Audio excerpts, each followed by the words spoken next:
Hello बच्चों, कैसे हो? सब मस्त। ज़िंदगी में मस्त ही रहो, और क्या ही करो। सो लेट्स नॉट गेट इनटू, उसमें नहीं जाते हैं। I will be starting a series of the lectures which will majorly revolves around the concepts, including concepts भी देखेंगे हम, कुछ आपके पैरामीटर्स भी देखेंगे, कुछ आपके क्या बोलते हैं वो एक्सप्लेनेशंस भी देखेंगे, कुछ एग्जांपल्स भी देखेंगे, और कुछ आपके न्यूमेरिकल प्रॉब्लम्स भी देखेंगे। So it will be going, ये बहुत लंबा लेक्चर सीरीज होने वाला है। सो अब आप लोग सोचोगे तो अगर लंबा लेक्चर सीरीज होने वाला है तो शुरू कहाँ से करेंगे? अब शुरू कहाँ से करेंगे, एक चीज़ बताता हूँ आपको कि अगर आपको बिल्डिंग बनानी है, बहुत अच्छी खासी बिल्डिंग बनानी है, तो आपको सबसे पहले क्या चाहिए होता है? न्यू इन द सेंस कि बेस उसका मजबूत होना चाहिए। तो हमारे सिलेबस जो भी डिज़ाइन किए गए हैं 11th-12th के, उसमें जो आपका जितने भी कॉन्सेप्ट्स है ओवरऑल, जितने भी आपके, चाहे वो काइनेमेटिक्स के हो, चाहे वो डायनेमिक्स के हो, चाहे वो इलेक्ट्रोमैग्नेटिज्म के हो, चाहे वो न्यूक्लियर के हो, चाहे वो इलास्टिसिटी के हो, चाहे वो ये पास्कल्स लॉ के हो, चाहे वो थर्मोडायनेमिक्स के हो, दीज ऑल कॉन्सेप्ट्स जो है ये बैक्ड बाय ए वेक्टर, क्योंकि इनके जितने भी प्रॉब्लम्स हम देखेंगे उन सभी में, अब ऐसा तो है नहीं ना कि मतलब कि वो बोल देगा कि एक गाड़ी चली है 5 किलोमीटर पर आवर की स्पीड से, बताओ कि वो आधे घंटे में कहाँ पहुँचे। So this will not be the level of the question, right? So depending on the, जैसे जैसे आप बड़े होगे, जैसे जैसे आप चीज़ों को टैकल करोगे, वैसे वैसे आपके प्रॉब्लम्स के लेयर बढ़ते जाएंगे। सो मेजर फोकस अभी हमारा 3 से 4 लेक्चर जो रहेगा वह वेक्टर पे रहेगा। वेक्टर इज अ मोटा मोटी कॉन्सेप्ट जो कि मान के चलो आपके पूरे फिजिक्स का बेस है। अगर आपने इसको ग्रास्प कर लिया, अगर आपने वेक्टर के कुछ कॉन्सेप्ट, तोड़ो और जोड़ो का कॉन्सेप्ट आपने ग्रास्प कर लिया, वेक्टर को रिजॉल्व करना आपको आ गया, वेक्टर के मॉड निकालना आपको आ गया, बस यही है मोटा मोटी कॉन्सेप्ट वेक्टर्स। आप अगर आप वेक्टर पे कमांड पा जाते हो, then you are going to do a great job. फिर तो आपके बस कॉन्सेप्ट्स है, और उस कॉन्सेप्ट्स को आप देख करके या कॉन्सेप्ट को आप समझ करके आप वेक्टर को अप्लाई करके उस प्रॉब्लम को रिजॉल्व कर सकते हैं। So let's not get to all the concept. तो हम शुरू कहाँ से करेंगे? शुरू हम करेंगे वेक्टर से, राइट? तो चलो, give me a rough idea, you must be, मतलब आपको इतना तो पता ही होगा ना कि मतलब स्केलर क्या है, वेक्टर क्या है। क्लास 9th में आप ऑलमोस्ट स्केलर और वेक्टर की डिफिनेशन आप पढ़ लेते हो। तो लेट मी गेस, कोई बताना चाहेगा? या दैट्स एग्जैक्टली करेक्ट कि स्केलर के पास मैग्नीट्यूड होता है, वेक्टर के पास मैग्नीट्यूड और डायरेक्शन दोनों होता है। अब स्केलर क्या बोल सकते हो? Scalar is a kind of, मान के चलो मास आपका स्केलर क्वांटिटी है, और अगर मान लो उसी मास को किसी एक फिक्स डायरेक्शन में बता दे कि यह इतना मास इस डायरेक्शन में यूनिफाइड है, तो that will be the vector. But usually होता नहीं, mass is a scalar quantity. Vector के लिए आप वेलोसिटी ले लो कि 5 किलोमीटर पर आवर आपकी गाड़ी जा रही है in the east direction, so this is a perfect example of vector quantity. So let's say vector को हम डिनोट कैसे करते हैं, वेक्टर होता क्या है ये तो आप जान गए ना। वेक्टर क्या होता है? वेक्टर इज द क्वांटिटी जिसके पास अपना खुद का मैग्नीट्यूड होता है। अभी मैं बताऊंगा कि ये एरो क्या है। खुद का अपना एक मैग्नीट्यूड होता है, और खुद का अपना एक डायरेक्शन होता है। अब आप सोच रहे होंगे कि ये मॉड ऑफ क्या है, ये कैप क्या है, और ये एरो क्या है। सो उस पर आएंगे अभी हम, उसको भी मैं बताऊंगा कि कैसे कैसे क्या क्या नोटेशंस होते हैं, क्या क्या चीज़ें हैं जो हम डिफाइन करते हैं, क्या क्या चीज़ें जिनकी मदद से हम एक वेक्टर को रिजॉल्व कर सकते हैं या फिर लिख सकते हैं, सीधी भाषा में लिख सकते हैं। So let's do this way. मान ली ये आप समझ गए ना, मतलब वेक्टर के पास उसका एक अपना मैग्नीट्यूड होता है, उसका एक अपना डायरेक्शन होता है। तो इसमें लिखा हुआ इनमें से ये तो समझ में आ रहा है ना कि ये आपका मैग्नीट्यूड है क्योंकि मॉड लगा हुआ है, और ये आपका सम सॉर्ट ऑफ अगर बोले डायरेक्शन है तो ये डायरेक्शन। चलिए आगे बढ़। अब वेक्टर को डिनोट कैसे करते हैं, मान वेक्टर को डिनोट करने के बहुत सारे तरीके हैं, but we will primarily focus on two. या तो आप ए के ऊपर, मान लो ए कोई अगर वेक्टर है तो या तो आप ए के ऊपर एरो लगा लो, और आपके एनसीईआरटी में आपको ए को जो है बोल्ड में लिखा हुआ होता है, तो ये आपका वेक्टर का नोट है। आइदर यू राइट द, जिस भी वेक्टर को आप जिस भी वेरिएबल से आप डिफाइन कर रहे हो, या तो आप उसके ऊपर सिंपली लिख के उसके ऊपर एरो लगा दो, या फिर आप उसको बोल्ड में लिख दो। एनसीईआरटी पे बोल्ड लिख नहीं पाओगे ना आप लोग, तो यूजुअली हम ये लिख।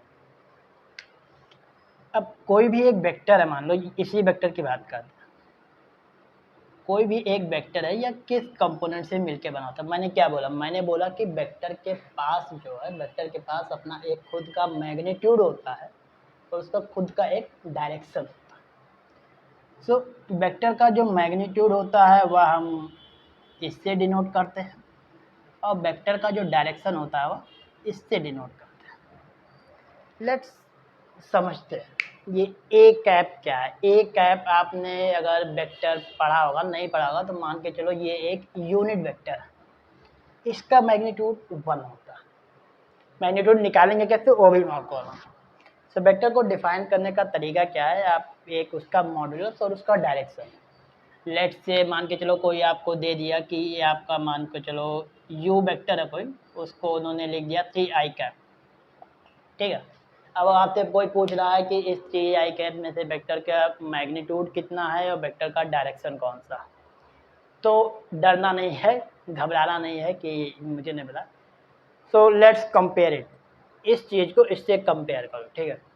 अब इसमें ये सेम, ये आपका मॉड ए 3 है, ये आपका आई कैप ए कैप है, तो मतलब जो इसका मैग्नीट्यूड है वह 3 है, और जो आपका डायरेक्शन है वह आई कैप है।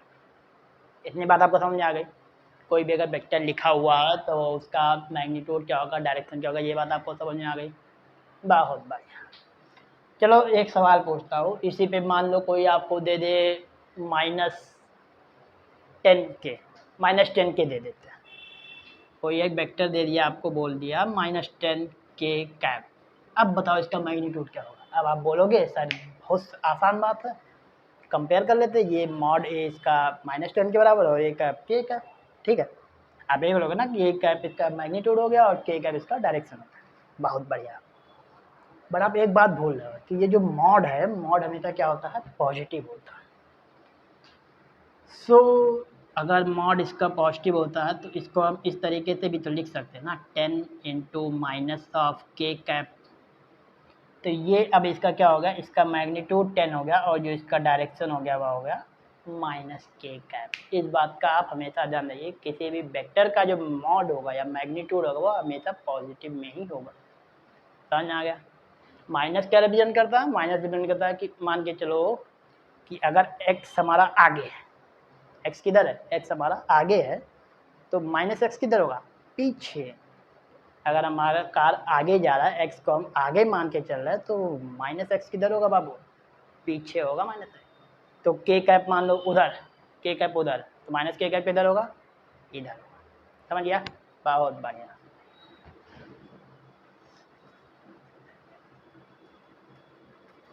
अब ये तो समझ गए आपने। चलो अब हम इनके नोटेशंस की बात करते हैं, ठीक है। आपने, अब मैं कुछ आपको बना रहा हूँ तो आपको गेस करना है कि ये है क्या। ये क्या है,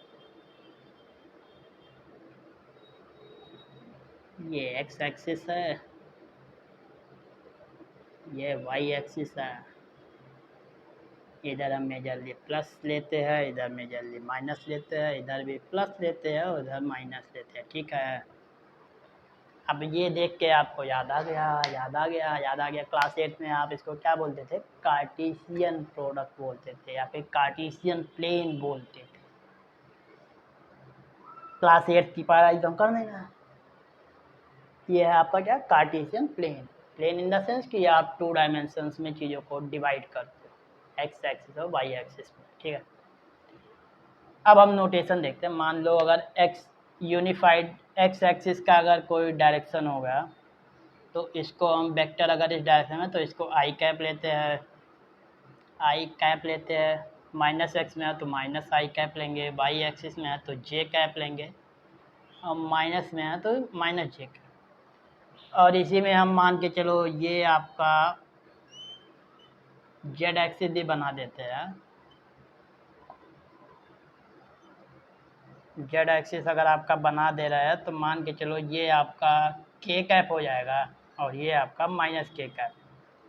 अब एक्स एक्सिस, वाई एक्सिस और जेड एक्सिस आपको लग रहा है ऐसे तो है नहीं।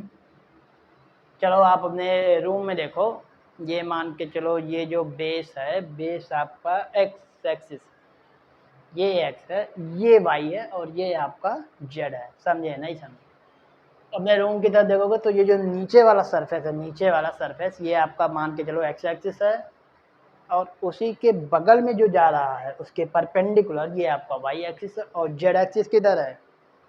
ऊपर। इन तीनों एक्सिस की खास बात आपको पता है क्या होती है? ये तीनों वेक्टर आपस में क्या होते हैं? परपेंडिकुलर होते हैं। तो अगर ये एक्स है हमारा, ये प्लेन एक्स है और ये वाई है, तो जेड किधर आएगा रे? इन दोनों प्लेन के परपेंडिकुलर, मतलब कि बाहर आएगा। फिर ये प्लेन बाहर, समझ गया? तो हम रिप्रेजेंट ऐसे कर रहे हैं, समझ कैसे ना, ये बाहर है और ये अंदर है, जेड का है। मतलब तीनों ये लिखते हम ऐसे, समझते कैसे? ये बाहर और ये इसके अंदर, ऐसे। ठीक है, नोटेशन आपको समझ में आ गया? एक्स एक्सिस, वाई एक्सिस और जेड एक्सिस के नोटेशन है ये सब। क्या होता है एक्स वाई जेड एक्सिस, ये भी आपको समझ में आ गया। सो लेट्स,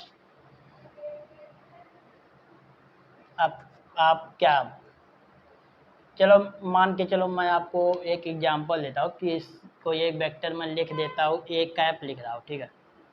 ए कैप मान लो आपका 10 आई कैप है, प्लस 4 जे कैप है और माइनस 5 के कैप है, राइट। अब आपसे बोलो कि ए डायरेक्शन को रिप्रेजेंट कर लो, तो कर लोगे? चलो बच्चे बताओ, मैग्नीट्यूड ऑफ एक्स एक्सिस में कितना है ये वेक्टर? एक्स एक्सिस में कितना है? 10 है, ठीक। वाई एक्सिस में कितना है? वाई एक्सिस में नहीं है, वाई माइनस वाई एक्सिस में है। तो माइनस वाई किधर है? ये अगर वाई है तो माइनस किधर है? इधर है। माइनस में कितना है? 4 है। और जेड में कितना? निगेटिव जेड में 5 है। बहुत अच्छे। अब अगर आपसे पूछ ले कि मॉड ऑफ ए बताओ तो क्या करो? इस पूरे वेक्टर का मैग्नीट्यूड बताओ तो क्या करो? इसको रिप्रेजेंट तो आप कर लोगे। ये मान के चलो 10 आई कैप है, ये आपका 4 जे कैप है, ये आपका माइनस 5 के कैप है। ये ऐसे रिप्रेजेंट हो जाएगा, उसमें कोई दिक्कत नहीं है। मैग्नीट्यूड पूछेगा तो क्या करेगा? कुछ नहीं करना सर। मान के चलो अगर कोई आपका vector A equal to A I cap है प्लस बी जे कैप है प्लस सी के कैप है, इसका मैग्नीट्यूड अगर आपसे कोई पूछे तो कैसे निकालेगा? Under root of A square plus B square plus C square. और ध्यान रखना, स्क्वायर रूट के दोनों वैल्यूज होते हैं, प्लस और माइनस, लेकिन तुमको कौन सा बताना है? केवल और केवल प्लस वाला बताना बच्चों। क्यों? क्योंकि मॉडुलस नेगेटिव नहीं होता है। समझा? तो इसका मैग्नीट्यूड कैसे निकालेगा? Under root of 10 square plus under root of 4 square plus under root of 5 square. कितना हो गया? अंडर रूट ऑफ 10 स्क्वायर कितना? 100। अंडर रूट ऑफ 4 का स्क्वायर 16। अंडर रूट ऑफ 5 का स्क्वायर 25। कितना हो गया? 116 और 25, 6 5 11 और 2 1 3 1 4, तो 141। ये अप्रॉक्सीमेटली अगर देखो तो 12 के आसपास आएगा, 12 से कम ही आएगा, 11 पॉइंट समथिंग आएगा। मैग्नीट्यूड इसका कितना हो गया? 11 पॉइंट दिस वन। इतनी बातें आपको समझ में आई? इतनी बातें अगर आपको समझ में आई तो अभी आज का इतना लेक्चर रखते हैं। कल हम फिर इसी से आगे बढ़ेंगे, मैग्नीट्यूड को रिजॉल्व कैसे करते हैं, वेक्टर को तोड़ते और जोड़ते कैसे हैं। अभी तो ये सिंपल सा वेक्टर था। मान के चलो अगर आपको कल कोई कह दे कि let's take an example of a boy travelling with a velocity of 5 meter per second 45 degree north, समझ में? अब इसको कैसे असाइन करोगे वेक्टर को, कैसे करेगा रे बच्चा, ये हम कल सीखेंगे। आज आपने क्या सीखा, आज आपने सीखा वेक्टर क्या होता है, वेक्टर को रिप्रेजेंट कैसे करते हैं, कार्टेशियन प्रोडक्ट क्या, कार्टेशियन प्लेन क्या होता है, कार्टेशियन प्लेन में वेक्टर को रिप्रेजेंट कैसे करते हैं, सीधा सीधा। अभी एंगल वाला भी हम नहीं गए, सीधा सीधा हम रिप्रेजेंट कैसे करते हैं, वेक्टर के मैग्नीट्यूड कैसे निकालते हैं। सो आज के लिए इतना काफ़ी है, मिलते हैं फिर कल, तब तक मज़े करो और ठीक है, लेट्स ग्रो टुगेदर, बाकी बाय बाय।